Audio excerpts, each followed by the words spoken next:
There we go. Hey, it's Monday. And We're live. We are live. We are here on the Facebooks and the YouTubes, here to talk about movies as we do on Monday nights. And tonight's movie is a double feature because it's the first Monday of the month. And the month being October, they are Halloween-ish type movies. Which is fantastic. We're going to be talking about Beetlejuice and Young Frankenstein. And of course, we're going to want to talk to you and hear your opinions about these movies tonight. So I think we're ready to go. I think we're ready to start the show. The one question I did want to... Go ahead. I forgot what I was going to ask. So I guess we'll... now that you can launch the show, do you want to launch the show? Oh, I wouldn't even know what to click. All right, I'll click it for tonight, and I'll explain it to you later. It's show.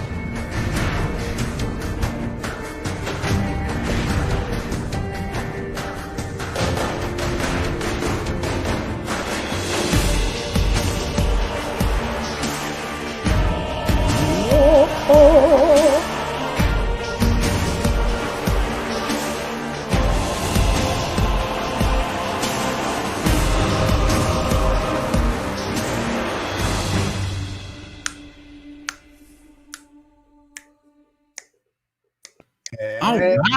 Monday.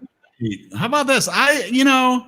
We've been doing these movie reviews for a little while now, and I've honestly, it's something I'm looking forward to. I enjoy the opportunity to we've had some interesting movie weeks, some that have been more enjoyable than others.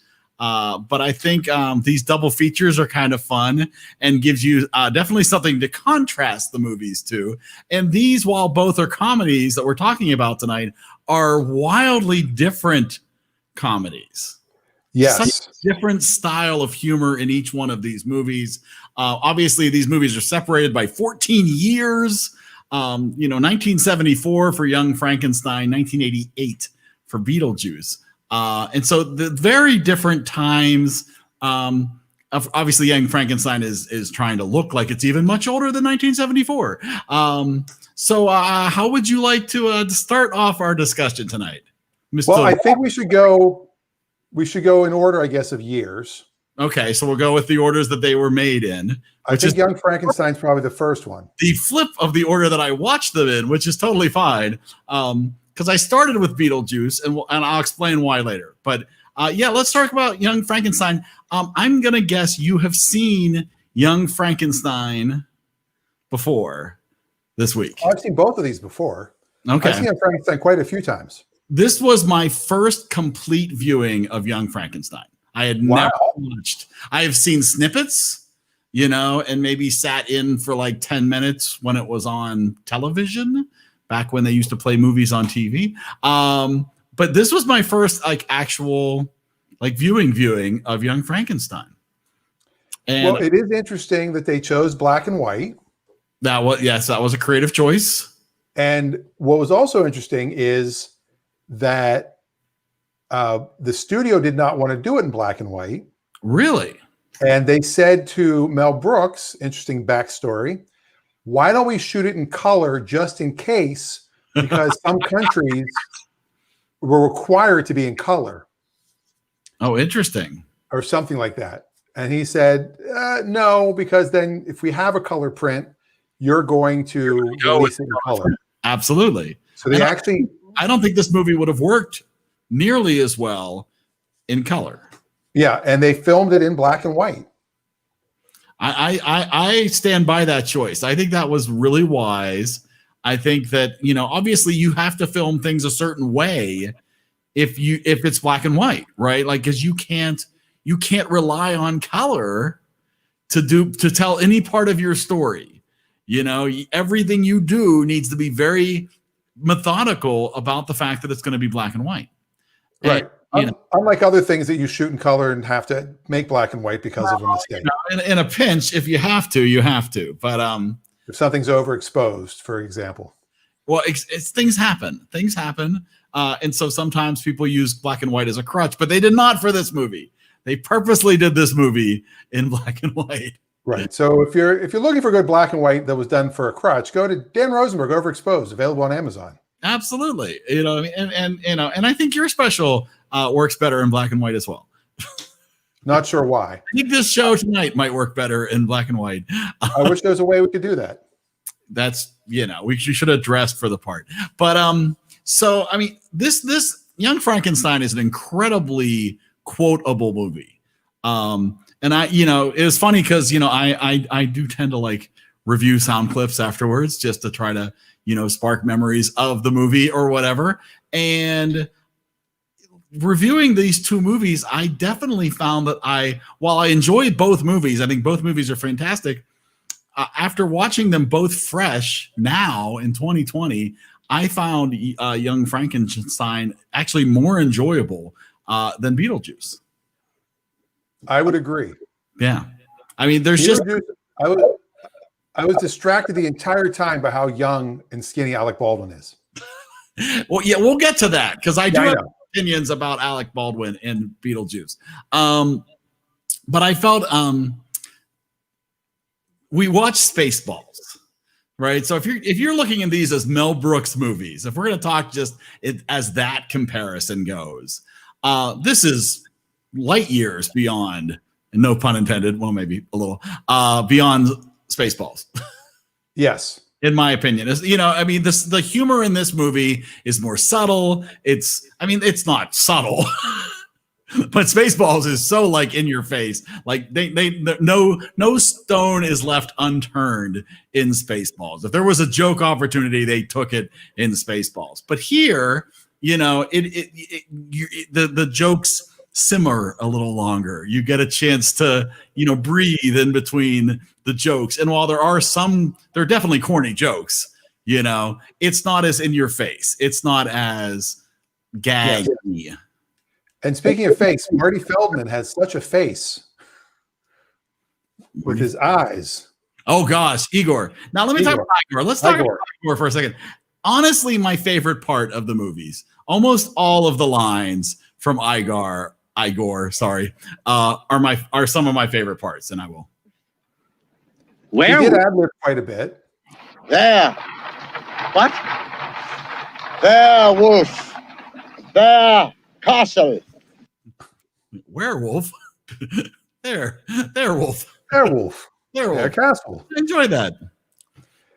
So he improv. So he improved some of it. Now, Gene Wilder, who was in Blazing Saddles.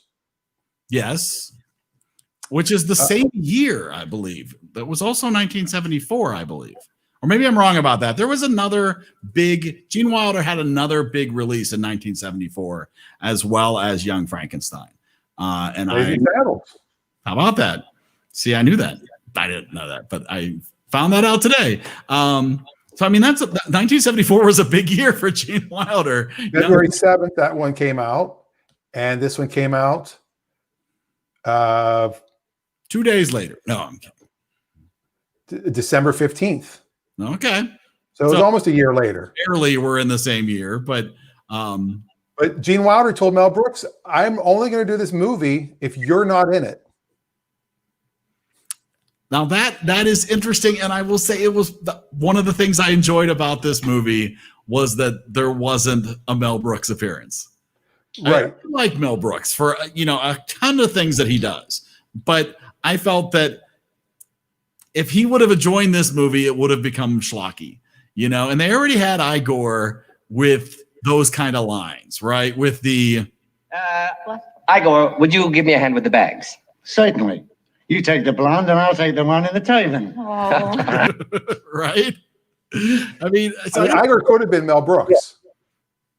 Excuse me? Like if Mel Brooks was going to be in it, he would have been Igor. Yes, he would have had to play a part like that. You know? And I don't think we needed him for that because and the performance from Igor is, one more. I got one more. Wait, master. It might be dangerous. You go first. You go first. Abby Normal. So so I found I enjoyed Igor's performance probably the most, but so much talent in this movie, right? Terry Garr. Terry Garr is amazing. Right? With some pretty amazing lines. They were used very well comedically. Worry about? Where are you going? Oh, you men are all alike. 7 or 8 quick ones, and you're off with the boys to boast and brag. You better. And then Terry Garr, of course, with. Hello. Would you like to have a roll in the hay? It's fun.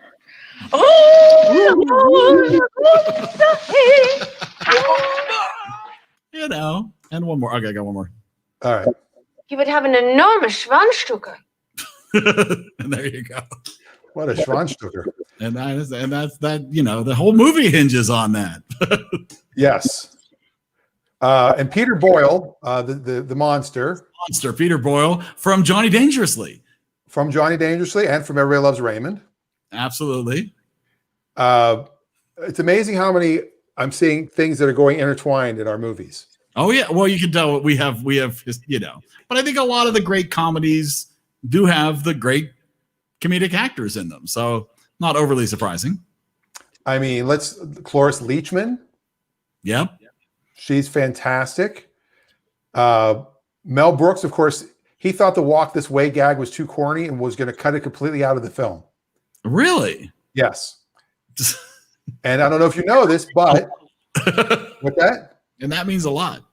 Yes. But I don't know if you know this. You might know this, but Aerosmith's song "Walk This Way" was inspired by this movie. I did not know that. The band went out to see the movie. Fantastic.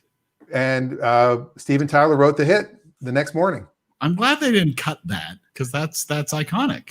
All of that's iconic, right? So much of this, even stuff. Herr Doctor. Good night, Frau Blucher.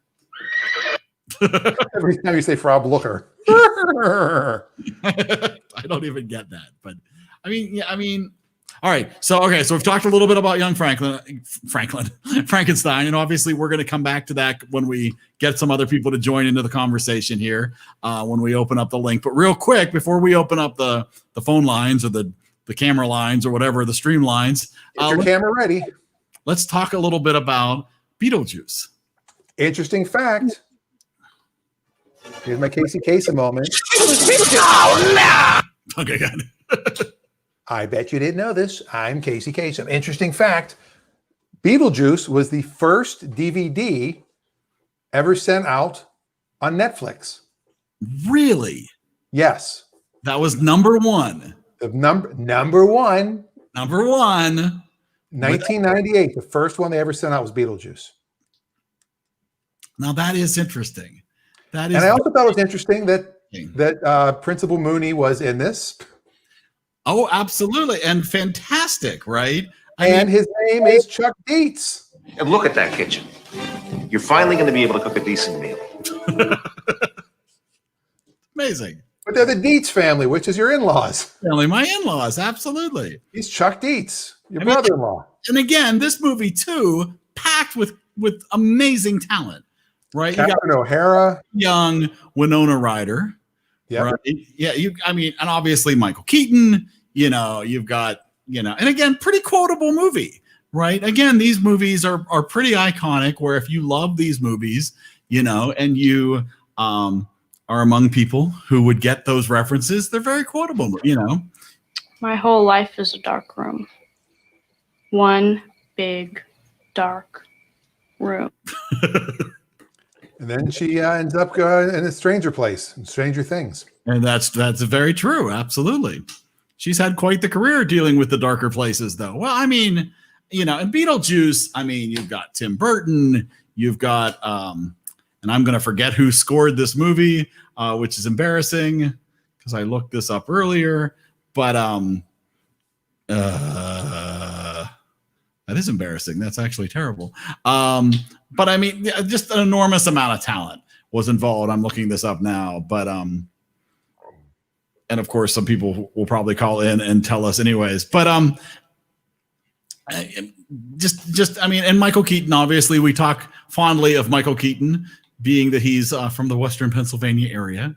Yes, and this is it, the third movie with Michael Keaton in it that we've seen. What was the second one? I know we did. Well, we did Johnny Dangerously, and we did. What am I forgetting? I'm forgetting. Night Shift. Which one? Night Shift. We did a Michael Keaton doubleheader. Oh, that's right. Absolutely. All right, that Night Shift. I forgot about that. Michael Keaton, by the way, speaking of ad-libbing, he ad-libbed 90% of the lines.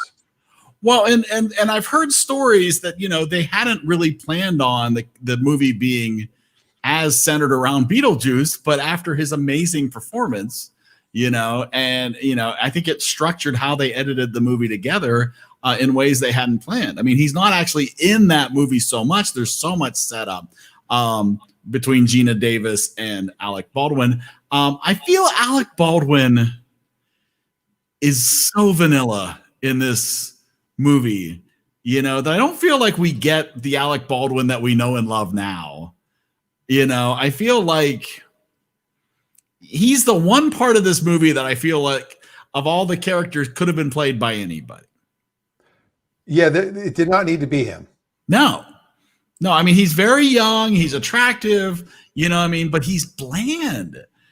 For me at least, he doesn't come across and we've grown up with Alec Baldwin, obviously, through of course, I almost said News Radio, which is incorrect. And instead I'm going to say 30 Rock, there you go. Where, obviously, that's the Alec Baldwin I think that we all adore. If you like Alec Baldwin, that's not my match game. Alec Baldwin is not in Beetlejuice. It's just kind of boring. Well, here's the thing, though. You have to go back. Think about this is 1988. 1988, right. Other movies he did prior to this, She's Having a Baby, Forever Lulu, The Alamo, a TV movie, Dress Gray, a TV miniseries, Knots Landing he was on. Well, The Doctors. As I said, I don't think he was who he eventually. This is the third movie. Right, exactly. So I mean, and again, he's a fine performance in this, but in no way is he the leading man in this, right? It all goes to Michael Keaton, right? Right. There is no, I'd say he's fine. He's holding a place, but I feel like Gina Davis gets much better, I don't know if it's lines or if it's just better performance or whatever, but We're very unhappy. What did you expect? You're dead. And her neck is like smoking. Oh, yeah, exactly. She's got smoke pouring out of her neck. So I think we should post the link. Let people join in the conversation if you've got some stories or memories or thoughts about the awesomeness or less than awesomeness that is Beetlejuice and or Young Frankenstein. We'd love to hear from you and know what your thoughts are. If you've seen the movies at all ever, we certainly want to hear from you. Time during that, I've seen The Exorcist about 167 times, and it keeps getting funnier every single time I see it. Not to mention, he is so good. What I loved about the Beetlejuice character is that it's not like he's doing some other character, right? Like I think a lot of times you get a lot, when you get something like that character then either becomes either it's based on something else that you've seen a lot of times before, and maybe it's just amped up in one way or another, or once it's been done and done so well as it was in Beetlejuice, it then becomes sort of a trope where other characters become an awful lot like that character, right? Like, so for example, like, Jim Carrey in anything, right? All righty then. Yes. Right. You know what I mean? And going on. Then you get 18 variations of Ace Ventura, right? In the mask, you kind of get hints of Ace Ventura, right? Michael Keaton, this is like you don't get a lot of Beetlejuice in other Michael Keaton performances, and you don't get other people who are able to embody what was Beetlejuice. I feel like Beetlejuice it's his character that fit for this role in this movie, and I don't feel like you see a lot of that elsewhere. Do anything to get your business. Hell, I'll possess myself if I gotta. Wow. Well, it's funny. I was going to talk about that. The commercial he did was a spoof. If anybody ever lived in California, there was a guy named Cal Worthington. He was a car dealer, and he would be like, come on down to Cal Worthington Ford and, bring the kids. And he was always sitting on an elephant. And he always referred to my dog Spot, which was sometimes a dog, sometimes an exotic animal. But what's funny is in the TV world, a dog spot is a spot that's, between like 11 p.m. and 5 a.m. It's a dog spot. It's a leftover spot. I see. Yeah, it's like a remnant. It's a scrap piece of advertising. Right. So he said, welcome to say hello to my dog Spot. Oh, that's a nice. And it was a dog spot. I see all that insider hidden little information there. So not a name drop. So we're also I didn't name drop you. So basically, I see Adam Jones is in the comments section talking about Alec Baldwin, saying how he wasn't the comic relief, and he's not the comic relief. He is more of the grounded character, but it just makes him boring. It's just overall he's and that's who the role was. I get it. He was a guy who built models. He ran a hardware store. Not a super hilarious, funny guy. Just a nice guy. It was fine. It's just when you talk about like wanting to see epic performances out of every character, Alec Baldwin's just kind of there. He's fine. And I feel like and he's fine. It's just very vanilla. Yeah, but if you look at the trivia on IMDb, which I have not done, it will show a bunch of people that they thought of for the different parts. Oh, interesting. Like Alyssa Milano. Oh, instead of Winona Ryder. Yes. Juliette Lewis, Lori Loughlin, Diane Lane, Sarah Jessica Parker, Brooke Shields, Justine Bateman, Molly Ringwald, and Jennifer Connelly. And they all turned it down. They were all probably competing for the same work back then. Alec Baldwin said that he's very unhappy with his performance. It's not one of his favorite films. I believe that. Instead of Gina Davis, Kirstie Alley was the number one pick, but she couldn't get out of her contract at Cheers. Interesting. Gina Davis is currently on Gorgeous Ladies of Wrestling on Netflix. She's changed a little bit since then, since 1988. But still a funny lady. Another weird, interesting side note. The black and white checkered shirt worn by Alec Baldwin is exactly the same as the one worn by Tom Selleck in Three Men and a Baby. Really? Same? Now, I'm assuming not the same shirt. Maybe. That would be more interesting. Isn't it interesting that Gina Davis is on Netflix and so is Winona Ryder right now? They're both doing, a lot of the talent goes to Netflix. How about that? There. When Michael Keaton, Beetlejuice turns into a merry-go-round, he's got bat wings on his ears. A little foreshadowing of Batman. I missed. Well, also because Batman. What year was Batman? That was 89, right? So he might have already. He would have obviously already been prepping for that role. Well, this was probably filmed in 87. Those movies were so close to each other.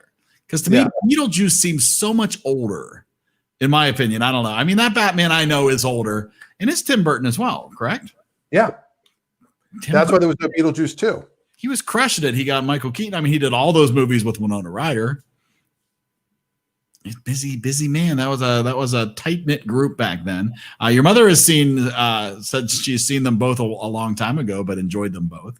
Has fond memories of both movies. They're very funny movies. They are. I mean, honestly, there was nothing wrong with this double feature. This was a solid double feature for October, and I didn't need to, but since I was had some little extra time this weekend, I took a moment and also watched The Frighteners. That's sort of like a triple feature, which is a Michael J. Fox movie that is a scary-ish movie. Also, you could call it a dark comedy. It's not a comedy. So you're not laughing. I mean, there are some. Other than the not laughing part, it's hysterical. It's hysterical, but it's honestly, it's an interesting movie. And I'm really glad it wasn't part of our double feature, because it's good in some ways and really not good in a lot of other ways. But both of these movies are classics for a reason. I mean, these both, and I was nervous, to be honest with you. So my choice was, I watched Beetlejuice because I knew how I felt about Beetlejuice, and I was pretty confident another viewing wasn't going to change that. That it's a good, solid movie, not like one of my top 10 favorite movies of all time or anything like that, but a great movie, and certainly something I would recommend to people. Young Frankenstein, honestly, I could have gone either way. I was nervous going into it because I think a lot of times when you get a movie like that is 30, 40 years old, that lots of people consider a classic, that is probably going to have a lot of jokes and bits in it that have been replicated and referenced your entire life. A lot of times for me, those movies don't necessarily work late in life for first time viewing. And we've talked about this before, right? If you've never seen Star Wars and you're 50, Star Wars might not work for you. Young Frankenstein totally works for me. I enjoy that. It's pleasant. There was a point where it's like, okay, this could have been a little shorter. But besides that, it's an awesome movie. It's tremendous. Now, a couple of interesting things going back to Beetlejuice. I mean, to Young Frankenstein. Go back to Frankenstein. My name is Frankenstein. God. The howling wolf sound on the ride to the castle was actually Mel Brooks, so he did have a little bit of a cameo in the movie. He snuck himself in. Yeah, just couldn't resist. It is interesting watching as we go older movie to newer movie, and then you go to today's movies, how the credits are all at the beginning of the movie. Yeah. Then there's some credits at the beginning, and then a lot at the end. And now most movies have nothing at the beginning. Did you happen to notice on the opening credits of, and I should have Googled this, but I didn't have that much free time. But on the opening credits of Young Frankenstein, Michael Fox is in the movie somewhere. That's right. I don't know who he played, but his name, it just jumped out at me in the credits that Michael Fox was in this movie, which is the reason Michael J. Fox is known as Michael J. Fox, because of Michael Fox. Right, because Michael J. Fox's real name is Michael A. Fox, and he's like, I can't go by Michael A. Fox. That's probably not right, being a young, attractive actor in Hollywood. I'm looking at the credits. Michael Fox was Helga's father. Who is Helga? Wasn't Helga Terry Garr? No, she's Inga. Is that right? She's Inga. She's Inga.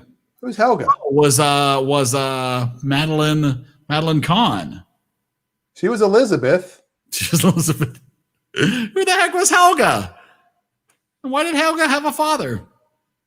Gene Hackman was in this movie. That's amazing. Did I miss that? Yeah, he was the blind man. Oh, that is funny. That is funny. Oh, that's so funny. Let me see if there's a Helga in the other cast. Yeah, that's very interesting. There had to have been somebody named Helga if Helga had a father. I'm so confused. What knockers? Oh, thank you, Doctor.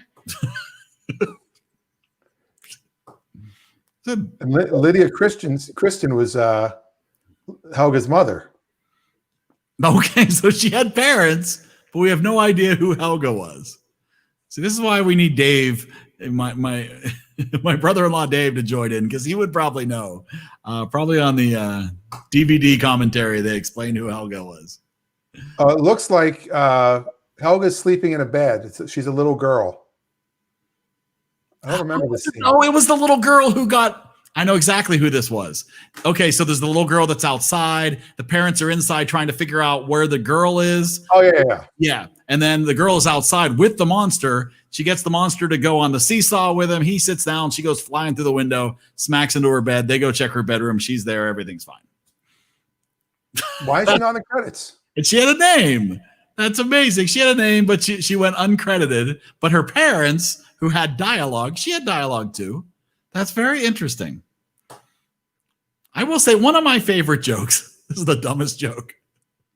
But one of my favorite dumb jokes early on is when Dr. Frankenstein is teaching, and they have the older gentleman come in and they do the reflex tests, and he gets the other guy in the junk, and then as they're leaving, Give him an extra $1. Extra, yes. like give him an extra $1. It's just so subtle. It's so stupid. Like the guy is in pain. He's like, rolling. It's like, yeah, give him an extra $1. That's worth that. To me, that was like, okay, I'm going to enjoy this. When we hit that joke, I'm like, all right, I'm in. Now, this movie was written by Gene Wilder and Mel Brooks. Mel Brooks. I saw that it's based on the screenplay written by the two of them, at least, right? Huh? Isn't it? It wasn't the screenplay written by the two of them. Right. That's who writes the movie. That is correct. Right. Exactly. Sorry. Sweet mystery of life, at last I found you. Thank you. In the trivia on IMDb, it tells a story of Gene Wilder and Mel Brooks got into only one fight during the entire movie production. Okay. But it was a big one, with Mel throwing a huge temper tantrum, yelling and raging, and eventually storming out of Gene's apartment where the men were working on the script. 10 minutes later, Gene's phone rings. The caller was Mel. And here's what he said. "Who was that madman you had in your house? I could hear the yelling all the way over here. You should never let crazy people into your house. Don't you know that? They could be dangerous." That's hilarious. That was his way of apologizing. Well, and I think that's I mean, at the end of the day, you get multiple people working on a project they're passionate about. There's going to be some arguments, but I think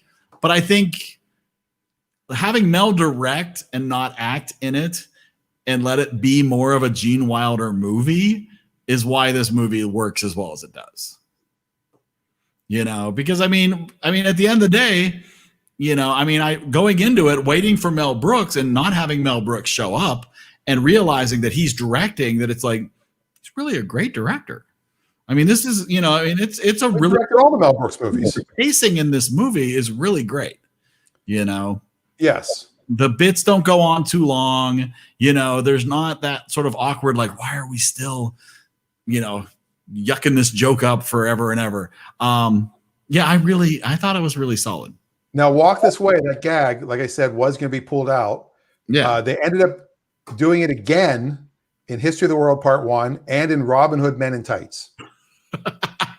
Now, what's funny is, and I do not want to do Robin Hood Men in Tights anytime soon, but I have fond memories of that movie for some reason. I don't know. It was maybe just the right time in my life when I was a teenager when that movie came out, and it's like seems bits of it since, and I'm like, that movie came out in 1993. Oh yeah, that was my. We were 23 years old. Those were my teenage years. Well, we're still in our teenage years. That's true. I actually met one of the comics. This might be a name drop. I don't know. The guy J.D. Shapiro. I think Jesse Shapiro. Was that Jesse Shapiro? Anyway, he wrote the movie. He wrote Robin Hood Men in Tights. Really? Yeah, and he used to come to all the comedy shows and stuff we were doing. Yeah, I think that There it is. There it is. Thank you. Very nicely done. There's tonight's name drop, which I can't drop because we didn't get the graphic yet to work. That's all right. We'll get that figured. I don't think it supports it yet, but I think it's coming. I don't think. Let's see what else. There's a couple other funny things with this. This is interesting, and you can see this in the film. The cast and Mel Brooks were having so much fun. They were actually upset when principal photography ended and they stopped filming. So, really? Yeah, they were almost done. Mel actually added more scenes so they could all keep working together for a little while longer. Keep having fun making the movie, spending the money of the. Wonder how that went over at the. Wonder how that went over. Oh, with the budget? Yeah, or maybe they just had the money in the budget to keep going, I guess. Speaking of the money in the budget. Oh, here he is. Hey, big money's here. Hey. How are you? Been a crazy day. So, miss So anything? before we start scoring, what were your things? What were your thoughts of these two, Dave? I enjoyed them both, and pretty much as I knew going in, I enjoyed Young Frankenstein much more than Beetlejuice. And I concur with that. Not I wouldn't say much more, but definitely more. I mean, Beetlejuice was fun. Young Frankenstein to me is a really good movie. It's not just fun; it's a really good movie. It plays a great homage to the movies that it's paying homage to. And I don't know if this was mentioned, or one of the pieces of trivia I read was when Gene Wilder agreed to take the role, one of his stipulations was that Mel Brooks not appear in the movie. Yes. Yeah. We did talk about that, and I think that was such a strong choice. It was. I think I've often said he is often the weakest character in his own movies. Yes. Well, and part of our discussion earlier was that if Mel Brooks was in there, he would have had to play Igor, right? Or someone like that, right? Yeah. And Igor is such it's the performance. Marty Feldman is awesome. Yeah. The performance is so perfect, right? That the whole movie would not be as good as it was if Mel Brooks was in there or something. And when I look at, because sometimes while I'm watching the movie, I'll jot down lines that stick out to me. And I have about 3 lines from Beetlejuice and about a screenful from Young Frankenstein. And honestly, I was pulling out some sounds to be obnoxious with tonight that you didn't have to hear. There were so many more quotable lines from Young Frankenstein. Just the Madeline Kahn, the number of times he went to kiss her or hug her was like, not on the lips, the hair, taffeta darling, the nails, no tongues. I mean, just all the constant. I was really glad when they brought her back, because suddenly it's like she's just been gone forever, and they're not. And I'm like, I hope they just didn't ditch her, because she had a pretty good line in the opening credits. She was pretty prominent in the opening credits, and I'm like, I hope that wasn't just because that's what they had to do to get her in there for 30 seconds. And so I was super glad when she came back in. And I assume you already mentioned the set. All the equipment that Mel Brooks actually got from the original props guy. No, we did not touch on that yet. No, we didn't talk about that. He traced down the original props guy who'd worked on the movies and hadn't been credited in the original Frankenstein movies. And it turns out the guy had all this stuff in his garage that he had created for the film, and he loaned it to Mel Brooks to use. So those are the actual, those controls and the arcing and everything. A lot of that is the original stuff from the original Frankenstein. Awesome. That is tremendous. Ken Strickfaden was the guy that did the effects. Well, he was fabulous. He also did Blackenstein, Dracula versus Frankenstein. Did some stuff on the Munsters. Yeah, he had the original Frankenstein, totally uncredited, from 1931. And I love the monocle over the eye patch. See, and I enjoy the fact that there's jokes. Like we touched briefly early on, just Spaceballs to Young Frankenstein. Just just the fact that like Spaceballs leaves no joke. Yeah, left. There was no joke too small to make. Exactly, right. If anything they could do, they were going to do. And I love Young Frankenstein because I believe there are things you could go back and watch multiple viewings and catch things you hadn't caught before, because there's some subtle stuff going on. And again, from the IMDb trivia, they claimed that the original cut was much, much longer, and they cut out over half of the movie. And they sat down and said, okay, what works and what doesn't? And that's why they were able to come up with such a tight movie, because like Mel Brooks does, he probably did shotgun it. But then they had the time and the inclination to actually pare it down and make it a tight movie. Well, one thing that I said before you jumped on was that they were having so much fun, Mel Brooks actually created more scenes for them to continue shooting. Yeah, I heard you say that. Oh, okay. Well, then I don't have to say it again. Well, too late. Well, that is awesome. Adam is in the comments. He definitely enjoys Beetlejuice more. But I don't think we're not taking anything away from Beetlejuice. Beetlejuice it's a solid movie, absolutely. I will admit. So Dave, this was the first time I'd actually had a complete viewing of Young Frankenstein. Oh, okay. So this was fresh for me. Which I think also probably leads into, part of the reason I enjoyed it more, because it was fresh and new. And I feel like the jokes on here, even the jokes that are quote unquote classic, weren't as predictable as I feared they might be. I had feared we might be getting into another Woody Allen situation with this movie. This was a classic movie that I knew you two were going to enjoy, and I was sort of prepared. Maybe not, but honestly, it just rang on every note for me. And Beetlejuice, I will admit, is a movie I've probably seen too many times. The thing with Beetlejuice too is, without Michael Keaton, there's nothing there. Well, that's the way I look at Beetlejuice, and he's only in the movie for less than 20 minutes. Right, that is correct. So it is a framework on which they hang Michael Keaton's performance, and it works at that. Yeah, but it also leaves it a bit sparse in some ways for me. You weren't there for Gina Davis? Just wasn't the big Gina Davis blockbuster of 1988? I like Alec Baldwin. I like Gina Davis, Jeffrey Jones, Catherine O'Hara. I'm a big fan of, but none of them had that much meat. Really, it was all the way that it all led up to the big Beetlejuice. The big Beetlejuice, those moments. And what I do enjoy about Beetlejuice now is that the special effects work now, but for a completely different reason than the reason they worked in 1988. It was very low budget for the special effects, is what I read. He made it look as B movie as possible on purpose, because he knew he didn't have the budget to make an A movie, so you might as well embrace the B movie. Right, but I mean, to me, that just rings so much more campy even now than it did then. Now it's incredibly, like, for my kids, they enjoy Beetlejuice, but it's complete, chaos, right? It's just awesome, just the weirdest thing ever. I also get the feeling with Mel Brooks that something, because Mel Brooks has freely said he doesn't know science fiction, so that's why his jokes in Spaceballs are so broad, because that's what he knows. He probably knows those old horror flicks from the 30s like the back of his hand. That was his era, so it's something he could not just make jokes of. It's something he knew. That's a very good point. That is a very good point.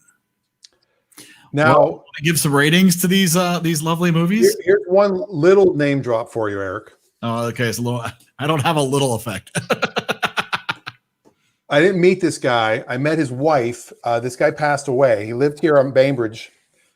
Barry Stern was his name, and he worked in the movie Young Frankenstein. And she had a few cars. He was a car collector that she needed some help to sell. Oh. And Rafi of Clutch Radio and I helped her sell the cars.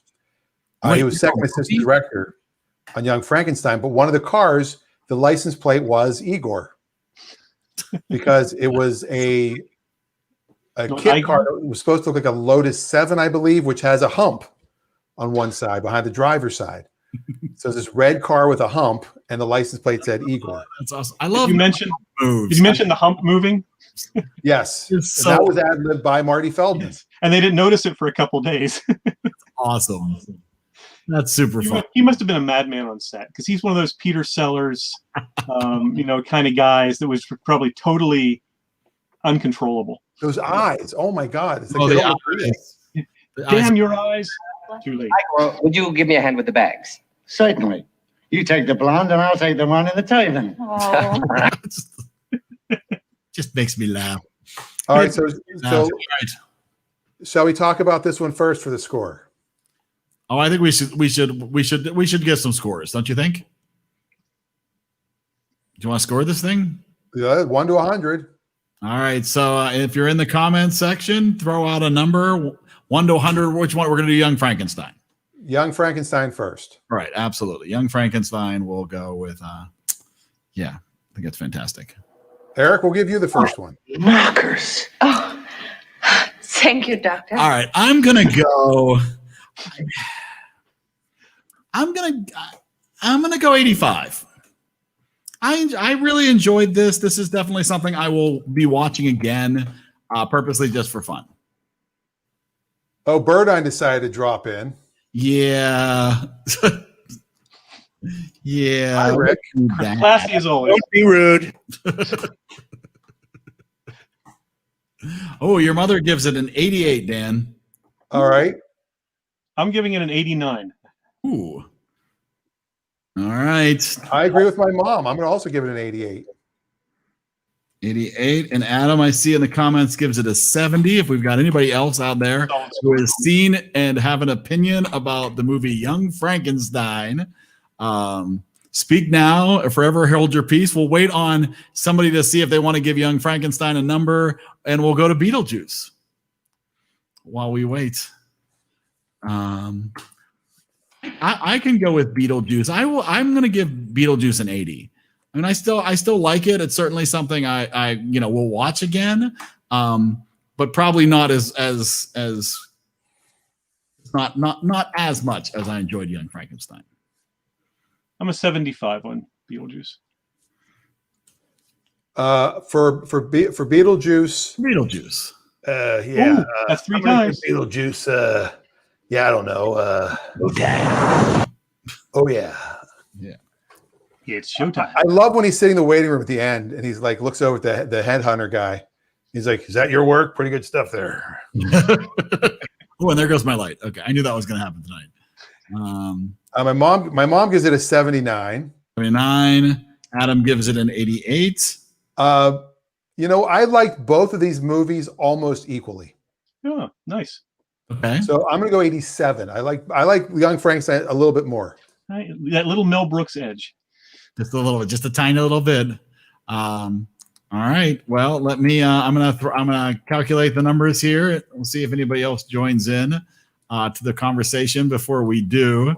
I think we've got pretty much everybody though. Now we've done, I think, 3 movies with Jeffrey Jones in it. Yeah. Because he was in Ferris Bueller, right? And then he was in. I'm blanking. Howard the Duck. Howard the Duck. That's right. And now he's in this. Our scores are actually very, very similar for these 2 movies, which I feel is appropriate. Yeah. Young Frankenstein pretty much just edging out Beetlejuice by 2%, which is not bad at all. Yeah, I think that's fair. This actually ties Young Frankenstein with Airplane, if you're keeping track of that way. And Beetlejuice, it ties it with Office Space.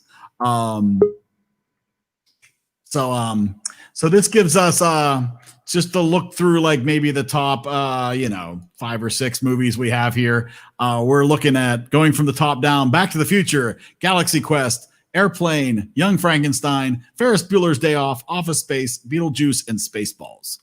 Now we have a guest we haven't had in a long time. Oh boy, here it comes. And I'm just curious if he's actually seen either of these movies, or if he's just going to talk about the COVID in chief. Hopefully not. Oh, I know who it is then.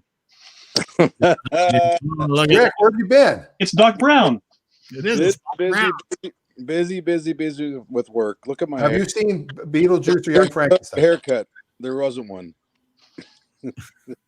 He's got a mad scientist vibe going on right there with the hair. Very much so. Yeah, Dr. Forrester. No, what's the guy from what the hell was the name of that movie? Back to the Future. Christopher Lloyd. That's what we've been saying. That's Doc Brown. That is Doc Brown. That is correct. But my question though, have you seen Beetlejuice or Young Frankenstein? No, I haven't seen either movie. So it's Monday Night Football, and there was 2 nights. Yes. Patriots lost. Never a bad thing. Never a bad thing. Never a bad thing. Never saw Beetlejuice. Eric, it was 1988. He was busy. He was busy in '88. He had a lot of irons in the fire, Well, I've missed you guys really. I've been really busy with work and me always building something. So March 30th, 1988. This is near the end of our senior year. You're getting ready for your baseball season. You couldn't have gone to see this movie? You could ask me if I wanted to go. We could have double dates with the. Oh, here we go. Your whole bingo cards out. Been different, Dan. If you had only chosen to ask Rick to go see Beetlejuice, where instead would of Tony Policaro, put that down. B4. Tony Policaro. Been an annoyance at the freaking movie.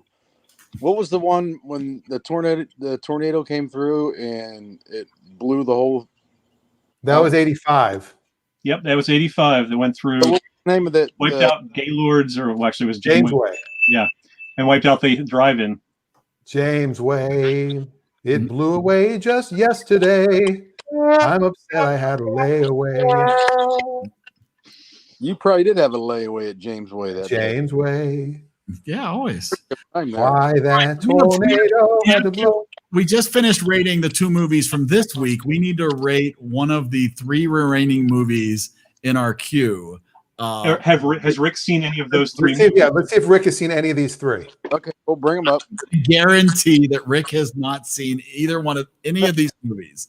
I will put cash money on the fact that Rick has not seen any of these movies. All right, Rick, you have to let us know if you've seen Dolomite Is My Name, It's a Mad, Mad, Mad World, or Howard the Duck. I have seen Howard the Duck. You lose your cash money, Eric. Yeah. Well, then this is the night for us to rate Howard the Duck on a scale of 1 to 100. I do know that he was a white duck, and I'm just going to leave it at that. Well, here's what we do. Somehow he made Howard the Duck a racial issue. We're not doing that. We're gonna ask Rick and everybody else if you've ever seen the movie Howard the Duck to assign a score 1 to 100 of what you think of the movie Howard the Duck. Have you decorated for I Christmas? really don't remember it, but going back to what Dan said, why is Daffy black then? I mean, ducks could be racial. Don't be rude. All right. How come the ducks wear pants? Well, Daffy's like a very much. It's really nice. Thank you. All right, Dan, do you have a score that you would like to assign to Howard the Duck? Yes. 1. 1. We got a 1 from Dave. No, that was Rick. That wasn't me. Oh, on a scale of 1 to 100, he rates it a 1. Oh, there you go. Okay, that's a score. All right, Rick, I think it's a 58. 58. Wow. I'm giving it a 20 solely for Leah Thompson. I like that one, Dave. I'm gonna go with a 45. It really is not a good movie, but that's still higher. That's still 10 points higher than I gave Woody Allen. You rated Howard the Duck higher than a Woody Allen. Just for the record. Adam Jones. How did I get to 75 from Adam? Yes. Whoa. Adam with It 70. was so bad, like campy. It was very campy. It embraced the camp. I'm not sure it meant to embrace the camp. Well, Beetlejuice embraced the camp. We're not here to judge intention. Let me see. I think that might be My mom, I don't know if she's going to throw in a score if she saw Howard the Duck or not, but we have Rick's number 1. Rick, seriously, you're going to give it a 1? Do you remember the movie at all? Okay, I'll give it a 10. Okay. All right. And that is my Halloween behind me, by the way. I see you got a whole Halloween thing going on there. That brought up 2 points. I think everybody's going to be pretty happy with where that comes into the rankings, though. Howard the Duck will be the bottom movie, I think, of all time. It maybe not of all time. It's a little higher than you'd think. It's definitely our lowest ranked movie at this point. At this point, it is definitely right below Running Scared as our lowest movie of all time. But I think that's where it belongs. But at a 42, I think that's a respectable. But you have to say that it is the only movie that was chosen that we knew going in wasn't a good movie. Every other movie you've chosen, you thought at least you had thought at one point in your life was somebody thought it was going to be good. That is true. And it is, it's a very long experience watching that movie. Dave, I do like the mustache though, by the way. Well, we have 5 minutes left. Next week. We have to think about next week. Do we want to leave the comedy and go to a sci-fi movie for next week? Well, it's embracing this notion. Oh boy, we're going. Or do we want to go with Spinal Tap? This is Spinal Tap. You know, the reason I think maybe we should do this as Spinal Tap is that they're doing a reunion soon.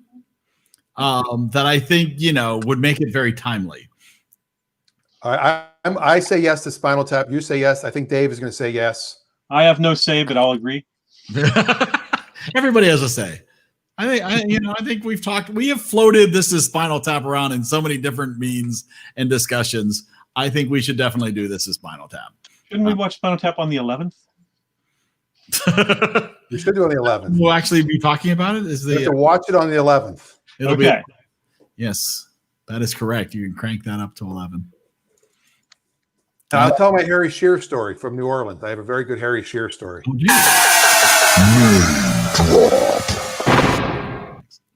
Thanks. I appreciate that. So, all right. So that's for next Monday. But of course, lots of opportunities to join in the discussion. And almost like 3 times a week. Almost exactly 3 times a week. What's 3 times a week? That people can talk to you. Whenever this week's show was interesting. Rafi and I did the show live in a car, driving to see this amazing collection of cars, and it was, I think, one of the best shows we've ever done. Watch Radio Saturday morning. You guys were in the car. I was setting up for a wedding, so I only got to see like 3 seconds. But you guys were both driving. You weren't both driving. You were both in the car with masks, discussing. Did you keep the masks on the whole show? Yeah, in the car. Whole car ride. Because we're right there beside each other. Yeah, and it's not like you're living together, so yeah. That is very true. You couldn't have put a glass partition between the two of you? I thought about it. Rent a taxi? So how I'll do a quick screenshot so you guys can see what it looked like. Rick will be upset because we were wearing masks. Oh, it's fine. But if you wear a mask car, then I'm not even going to comment on that one. There you go. Look at you guys. And what was funny is I couldn't figure out how to do the theme song, so we just sang it. Well, that might be better. You should keep the audio from that. But how was the? There we are doing the theme song. How was was it worth Looks like you're doing Night at the Roxbury there. It does look a little bit like that. You got a groove. Flux capacitor, what? Huh? So it was good though to have the sunroof. That's a good visual. Mm-hmm. So Rafi and I decided we might go look at go do another drive someday and do a show live in the car. How was it worth the drive? What was the car? Oh yeah, we saw cars. The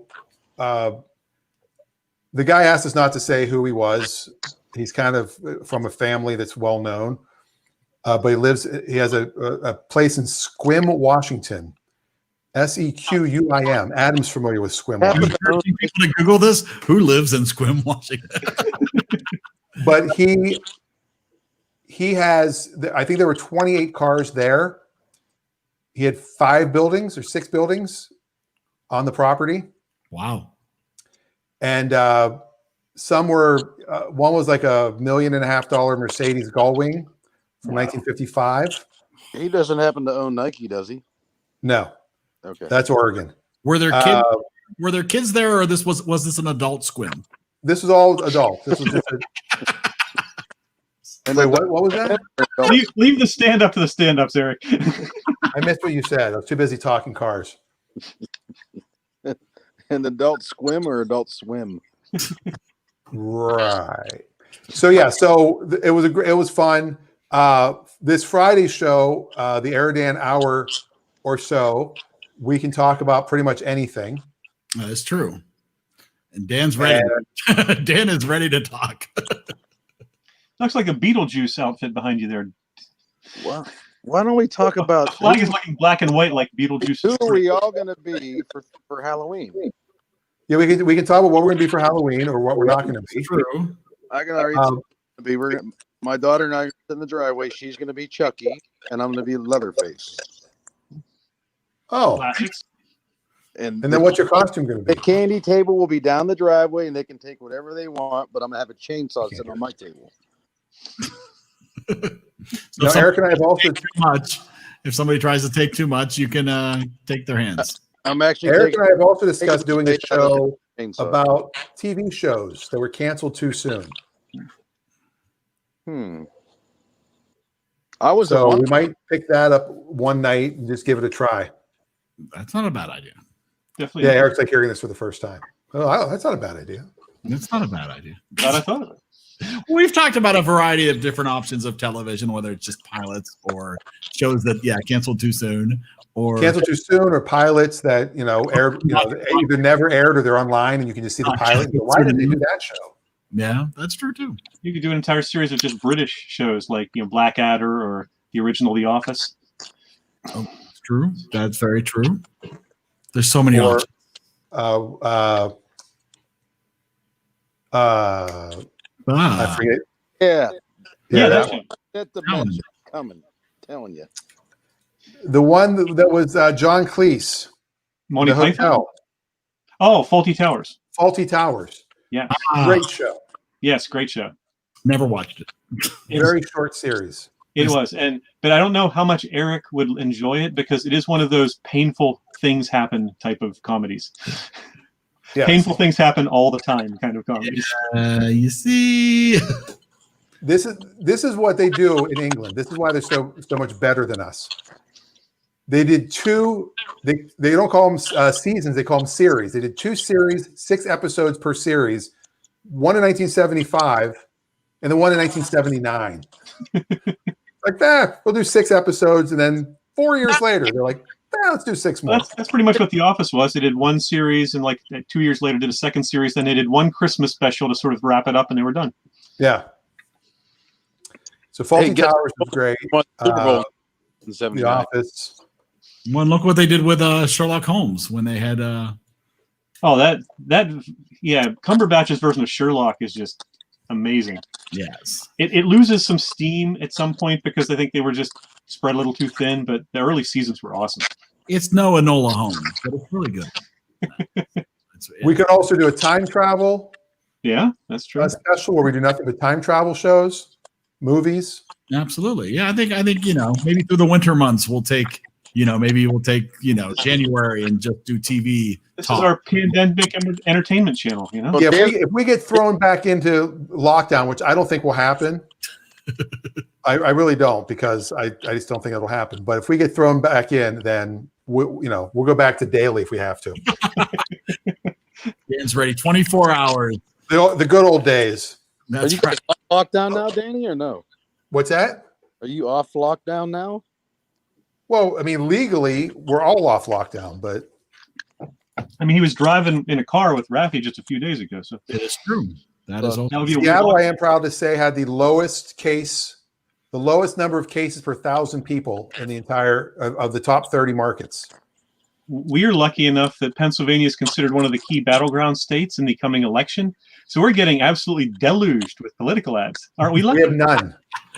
Yeah, we have none but the local. We have the local ads. We have no national ads here at all. You'll literally see 3 in a row. Like you'll see a Biden, a Trump, and a Biden, right? One after the other. It's just insane. On the news every morning, right? Because it's the same way here. Morning, evening, anytime. It's just all over. over. Washington, Oregon, California, they're like, why waste the money? Exactly. Well, in the same way, they're not gonna throw a lot of money at Texas either, probably. I don't know. Texas is closer than it's typically been. Right now. Yeah. Well, I have several barf bags that every time that Nancy Pelosi comes on the TV, I think I keep them right next to the couch. And you mean you don't puke in your mask? Oh, never mind. Yeah, not in my house. We went political. We're not. This is the movie show. Big news. I don't want to have to edit. There have been a couple very good comedies about the presidency. What was the one with Kevin Kline? Did any Dave South Park this week? Dave was one. Dave was really good. There's one with Warren Beatty. What was it called? American President? It may have been. Yeah. Did anybody see South Park this week? No. The pandemic special? Oh my God. They're still making South Park. It was Season 12, episode 10, it says. It was actually, as an adult, it was funny if you're open-minded, but it was absolutely horrible. Well, that's what they specialize in. That is true. That's true. They're not, warm, wholesome comedy is not their. There They don't pull punches. warm, wholesome comedy in that thing at all. It was jacked up. So this is Spinal Tap, real quick, ladies and gentlemen, before we leave. Mm-hmm. What was that? 1984 film. Let's see where it's available. Oh, good question. Amazon Prime, Vudu, these are all rentals, it looks like. Okay. But it might be playing somewhere too. It might be on TV somewhere. $3 or $4, probably, right? Yeah, directed by Rob Reiner, Michael McKean, Christopher Guest, Harry Shearer, Rob Reiner, Fred Willard, Ed Begley Jr., Bruno Kirby, Fran Drescher, Paul Schaefer is Artie Fufkin. And Billy Crystal. Yeah. Dana Carvey. Dana Carvey, Angelica Houston.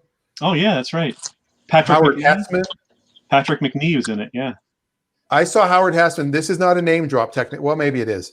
I went to get bagels at Noah's Bagels in Marina Del Rey, and there's Howard Hessman sitting there drinking an orange juice, waiting for his bagels, and he got up and walked out. I wanted to go say something to him, and I could not. I was extremely starstruck because my two radio heroes are both named Howard.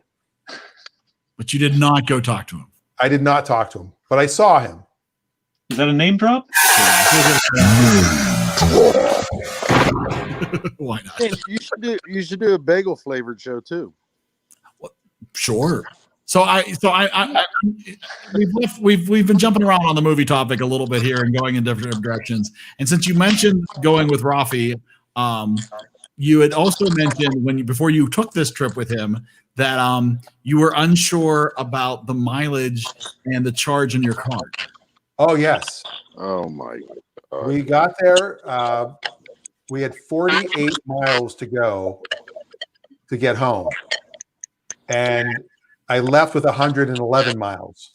So if you do the math, I wasn't going to make it. If you gas, you would make it. No, because what if I would have had to stop somewhere to get gas? So I did stop. There was a little shop that had a stage 2 charger, and I plugged in, and she said, "Sorry, it's broken, but you can use mine." Unplug my car and plug it in. So we plugged in. We walked around there for about 15, 20 minutes, and then we're like, this is too slow of a charge. And I go, let's just get to Central Market, which is like a big grocery store that's near us. I go, I think I can make it. And we pulled in it with 6 miles left. Plugged into their charger, got a couple slices of pizza, had lunch in the car, and had 24 miles and then drove home. Nice. You pretty much experienced your max now. Yeah. Yes. And on Wednesday, I'm going to Tacoma, my office in Tacoma, Washington. I can get there and I'll have about 20. It depends on the traffic.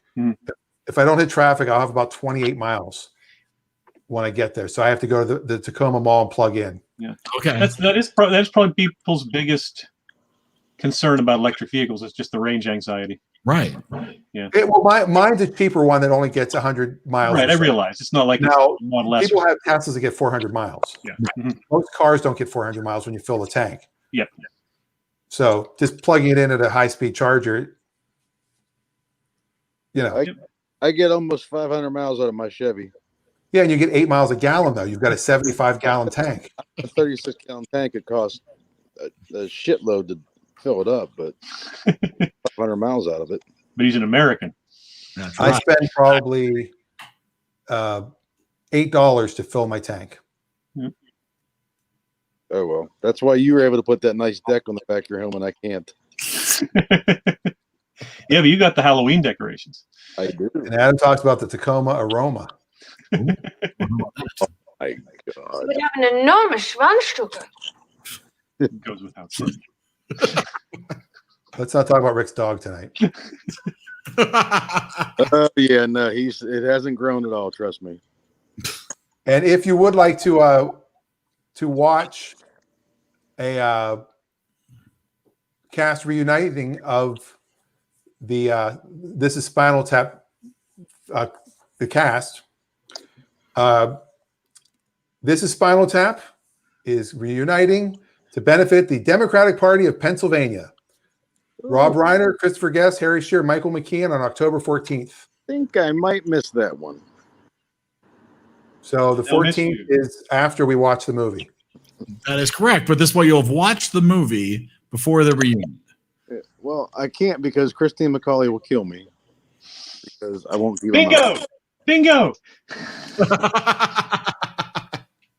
And if you, it's moderated by Patton Oswalt. Oh, I love Patton Oswalt. Hey, isn't It's, 9 o'clock Eastern, 6 o'clock Pacific time, and you have to just donate anything. I think I'll donate $11.